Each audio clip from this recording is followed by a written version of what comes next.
Untuk materi hari ini kita akan belajar mengenai kartu persediaan. Gimana sih cara untuk menggunakan kartu persediaan? Udah ya, itu mah di minggu kemarin ya. Sekarang gimana caranya untuk menghitung persediaan dengan menggunakan metode periodik. Perbedaannya adalah ketika kita pakai kartu persediaan, kita ngitungnya setiap ada transaksi, itu langsung tuh kita hitung. Tapi kalau pakai periodik, tidak setiap transaksi kita menghitung saldonya berapa, sehingga kita harus menghitung di ujung. Nah, ini yang kita pelajari minggu kemarin ya.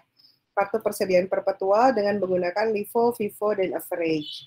Sekarang saya pengen review untuk bagaimana caranya ketika kita menggunakan metode periodik. Sama, cost flow asumsinya sama, FIFO, LIFO, sama average. Jadi mau itu perpetual ataupun periodik, kita menggunakan cost flow assumption yang sama. Ini sudah dipelajari ya, FIFO, first in, first out. Artinya, barang yang pertama kali kita beli itu adalah yang pertama kali kita jual. Nah, permasalahannya adalah terkadang secara fisik itu nggak sama dengan secara akuntansi. Maksudnya gimana? Maksudnya kan kita menghitung ya secara akuntansi setiap kali terjual berapa COGS-nya.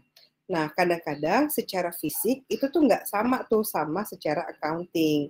Makanya kalau nggak sama, biasanya akan yang kita lakukan adalah kita membuat penyesuaian. Kalau kita pakai periodik, bagaimana cara menghitungnya? Tetap kita harus punya informasi yang sama ketika kita menggunakan perpetual. Kita harus tahu dulu apa saja transaksi yang terjadi selama bulan tersebut. Contohnya tanggal 1, tanggal 10 sama tanggal 30 itu mencerminkan siklus persediaan di suatu perusahaan. Tanggal 1 menunjukkan persediaan awal, tanggal 10 ada pembelian, dan tanggal 30 ada pembelian. Kebetulan ini belum ada penjualan sama sekali ya. Oke, berarti saldo awalnya adalah 1000 unit, harganya 20 menjadi 20.000. Lalu tanggal 10 dia beli dengan harga 500 unit dengan harga 22,4, dan tanggal 30 dia membeli dengan 600 unit dengan harga 23,3. Sehingga yang tersedia untuk dijual selama bulan Januari adalah 2.100 unit. Nah, ini 20.000 tambah 11.200 tambah 13.980 menjadi 45.180. Ini mencerminkan barang yang tersedia untuk dijual, atau bahasa Inggrisnya cost of merchandise available for sale. Nah, kalau tersedia untuk dijual, artinya barang tersebut belum dijual. Oke. Nah, secara fisik, di akhir bulan, itu ternyata ketika dihitung, nilainya udah bukan 2.100 unit lagi, melainkan berubah menjadi 800 unit. Sorry. Oh iya, betul. Menunjukkan menjadi 800 unit. Sehingga kita bisa simpulkan bahwa yang asalnya 2.100 unit berubah menjadi 800 unit yang dijual. Ya. Maka barang yang kita jual ini ya kurangi aja 2.100 unit dikurangi 800 unit, maka disimpulkan 1.300 unit yang terjual. Terus karena kita pakai periodik, kita nggak tahu berapa kosnya yang terjual itu. Jadi gimana caranya? Oke, kalau kita pakai FIFO, artinya barang yang kita jual itu adalah barang yang pertama kali kita beli. Berarti ngitungnya yang atas ini udah kejual duluan. Berarti yang tersisa yang mana? Yang di bawah yang tersisa. Berapa unit yang tersisa? Nah, kalau kita berarti yang tersisa ada yang paling bawah. Pakai FIFO, kita ngitungnya paling bawah. 800 unit ya yang ada di tangan ya. Kalau 800 unit yang ada di tangan berarti 600 kita ambil yang dari bawah dulu. Karena kan first in first out, berarti yang paling terakhir kita beli itu masih ada di gudang. Berarti yang 600 ini pasti ada di gudang. 800 itu baru tanggal 30 tuh kita pakai 600, berarti sisanya 200 ya. 800 dikurangi 600 adalah 200. 200-nya dari mana? Dari atasnya. Berarti yang 600 yang ada di gudang itu adalah yang harganya 23,3, yang 200 unitnya lagi itu harga 22,4. Itu adalah yang tersedia di gudang. Kemana sisanya dijual? Kok tahu dijual? Karena ada physical count. Physical count itu adalah perhitungan secara fisik.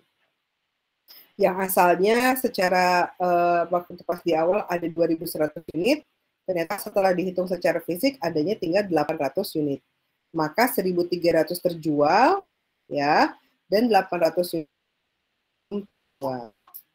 Oke, jadi ini yang tadi saya jelaskan. 600 unit itu harganya 23,3, yang 200 unit harganya 22,4. Tinggal kita kalikan, ini dikalikan ini, jadi ini kita jumlahkan, jadinya 18.460. Maka 18.460 ini menunjukkan apa? Ini menunjukkan cost of the ending inventory atau saldo akhir persediaan pada bulan Januari. Ya, ini saldo akhir. Sekarang kita akan menghitung COGS-nya. Gimana cara menghitung COGS-nya? Formulanya adalah beginning inventory atau saldo awal ditambah pembelian dikurangi ending inventory. Jadi tujuan kita menghitung ending inventory ini adalah untuk menghitung COGS. Kalau ending inventory-nya kita nggak tahu angkanya, maka kita tidak bisa menghitung COGS. Oke, beginning inventory ini ada di soal. Nih, beginning inventory-nya 1.000 dikalikan $20, yaitu $20.000. Nih, $20.000. Purchase-nya berapa? Ada lagi di soal purchase-nya. Purchase-nya itu 500 unit sama 600 unit. Kita kalikan 22,4 dan 23,3, maka 11.200 ditambah 13.980, ini adalah total purchase kita. Kita lihat. 11.200 tambah 13.980, purchase kita adalah 25.180. Maka ketika beginning inventory tambah purchase, itu akan menjadi cost of merchandise available for sale. Ini udah dihitungin di sini, available for sale, segitu. Yang terakhir adalah kita kurangi dengan ending inventory yang tadi kita hitung. Ending inventory yang tadi kita hitung adalah 18.460. Maka kita taruh sini 18.460. Nah, COGS caranya gimana? Nih, lihat rumusnya. Beginning inventory ditambah purchase dikurangi ending inventory. Maka kita kurangkan cost of merchandise available for sale dikurangi ending inventory, maka akan kita dapatkan COGS-nya. Sampai sini bisa dipahami? Ada yang mau nanya? Ada yang mau konfirmasi atau tidak? Nggak ada. Oke, bisa paham ya? Oke, berikutnya itu baru metode FIFO. Sekarang saya pengen pakai metode LIFO. Oke. Kalau pakai LIFO, kebalikannya. Yang terakhir kita beli itu adalah yang kita jual pertama kali. Nah, maka ketika kita pakai LIFO dengan menggunakan soal yang sama, kita akan hitung dulu sama, stepnya sama. Kita hitung dulu berapa ending inventory-nya dulu. Nah, tadi diketahui perhitungan fisik kita memperlihatkan 800 unit kita itu ada di tangan.